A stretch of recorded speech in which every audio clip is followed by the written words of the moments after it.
நாங்கள் ஒரு 3 கால வருஷமாக இந்த விவசாயியிலே செய்து கொண்டிருக்கிறோம்.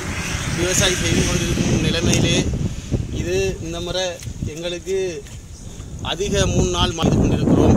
இதுக்கு அரசாங்கம் எங்களுக்கு மிச்ச நிதானமான ஒரு முடிவொன்று எடுத்து எங்களுக்கு தருமாறு உங்களை தாழ்மையுடன் கேட்டுக்கொண்டிருக்கிறோம். நெல் செய்வெல்லாம் அழிஞ்சி நாசமாக போய் 24 நாளைய பயிர்கள் எல்லாம் கரைஞ்சி எல்லாம் இதாக போயிட்டு இதை நம்பித்தான் நாங்கள் பிள்ளைகள் எங்களை படிப்பு எல்லாமே சில வச்சு நகைகள் நட்டு எல்லாமே ஈடு வச்சு அடகு வச்சு எல்லாம் இது செய்து கட்டி கடைசியில் இனி எங்களுக்கு அடுத்த செய்வைக்கு எங்களுக்கு எந்த விதமான முதலுமே இல்லை.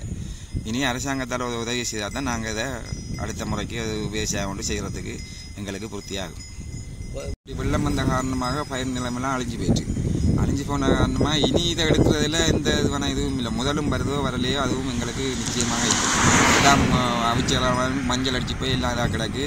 இனி பசலை எறிஞ்சு கூட இதை வெள்ளாமை எடுக்கிற சாத்தியமான நிலைமைக்கு இல்லை. இது